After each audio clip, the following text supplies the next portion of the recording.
ከሰንሰለት የተፈታቸው ነፍስ የአብርሃም አፈወርቂ ሕይወትና የሙዚቃ ውርስ ከአልበም አልበም የዘለቀው የአርቲስቱ ጥልቅ ታሪክ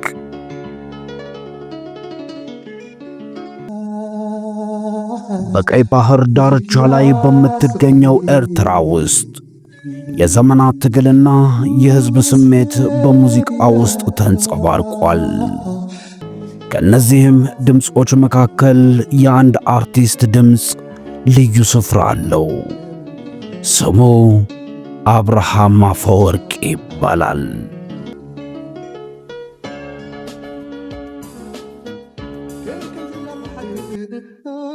የብዙ አልበሞች ባለቤት፣ ግጥሞቹ የኤርትራን ሕይወት፣ ፍቅርና ፖለቲካዊ ውጥረትን ያሳያሉ። በሙዚቃው ዓለም ውስጥ በነበረው አጭር ጊዜ ውስጥ አሻራው እስከ ዛሬ ድረስ አልጠፋም። ዋናው ምስጢር አብርሃም አፈወርቂ በሙዚቃው ውስጥ ያቀፈው ምን አይነት ታሪክን ነበር? ሙዚቃው እንዴት ከሀገር ፍቅር አልፎ የፖለቲካ ነጸብራቅ ሊሆን ቻለም? እናም የሱ የሕይወት ፍጻሜ ምን አይነት ጥያቄዎችን ጥሎ አለፈም? ዛሬ ድምፀ ምስጢር ወደ አብርሃም አፈወርቂ ጥልቅ የሙዚቃ ጉዞ ትዘልቃለችም። ከግጥሞቹ በስተጀርባ የተደበቀው ምስጢርና በርካታ አልበሞቹ በኤርትራ ሙዚቃ ላይ የሚጥሉትን አሻራ እንመረምራለን።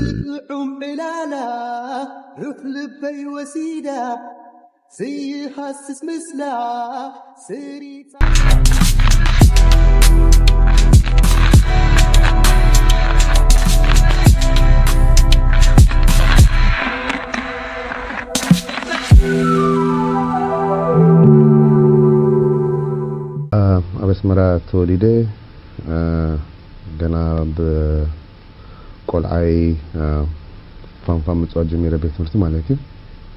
አብርሃም አፈወርቂ ሙዚቃን የጀመረው ገና በወጣትነት ዕድሜው ነው። ሙዚቃው የኤርትራን ባህላዊ ዜማዎችን ከምዕራባዊው የፖፕና ሬጌ ሙዚቃ ጋር ያዋህድም ነበር። አብርሃም በአብዛኛው ሥራዎቹ ውስጥ የዜማ ግጥምና ቅንብር ባለቤትም ነበር። ይሄ ሙዚቃው ከሌሎች እንዲለይና የግል ስሜቱን በጥልቀት እንዲገልጽበት አስችሏልም ነው የሚያስብለው። በአጭር ጊዜ ውስጥ ወደ አዴ ናፍቆትና ተፈጥሮን ጨምሮ በርካታ ተወዳጅ አልበሞችንም አውጥቷል። እያንዳንዱ አልበም በሕዝብ ዘንድ ከፍተኛ ተቀባይነትም አግኝቷል።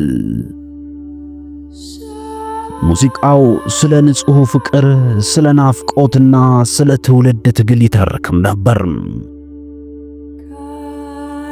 በተለይም ለትውልድ አገሩ ኤርትራ ያለውን ጥልቅ ፍቅርና ሰላምን የመሻት ስሜትን ያንጸባርቅም ነበር። አብርሃም ሙዚቃውን የገለጸው በአንድነትና በሰላም ስሜት ነው። ዘመናዊውን ዓለም ከኤርትራ ጋር ያገናኘ ድልድይም ሆኗል። በኤርትራ የነበረው ፖለቲካዊና ማኅበራዊ ሁኔታ የአብርሃምን ሙዚቃ በእጅጉ ነክቶታል። በአብዛኛው የፍቅር ዘፈኖች ቢመስሉም ብዙዎቹ ግጥሞቹ የአገሪቱን የነጻነት ትግል፣ የሰላም ናፍቆትንና የዲያስፖራውን ብቸኝነት በድብቅ ያሳዩ ነበር። የእሱ ሙዚቃ በኤርትራ ዲያስፖራውያን ዘንድ ከፍተኛ ተቀባይነትን አግኝቷል። በውጭ አገር ለሚኖሩ ኤርትራውያን ሙዚቃው ከእናት አገር ጋር የሚያገናኝ ገመድም ነበር ይባላል።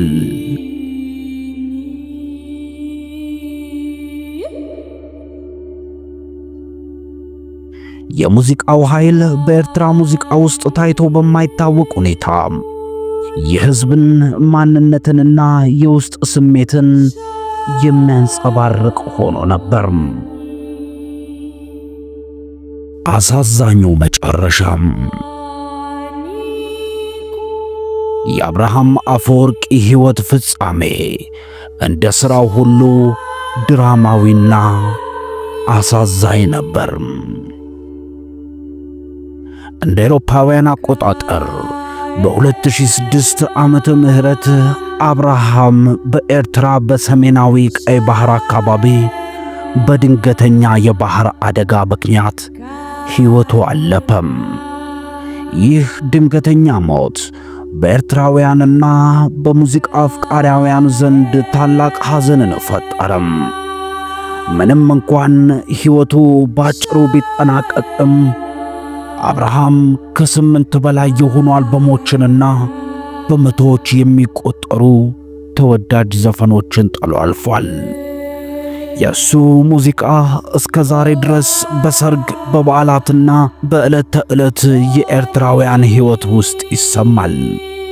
ሥራው ለወደፊት ኤርትራውያን ሙዚቀኞችም ታላቅ መሠረት ሆኗል።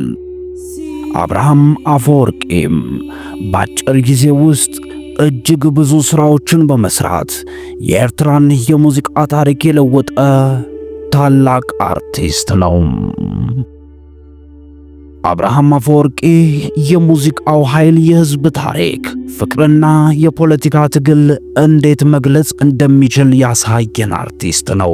የሱ ባለብዙ አልበም ሥራ የኤርትራውያን ልብ ለዘላለም የሚያገኘው የአንድነት ዜማ ሆኖ ይቀጥላል የሚሉት ስለ ድምፃዊው ሐሳባቸውን የሚሰጡ ወገኖችም ድምፀ ምስጢርም ማቅረቡን ይቀጥላል።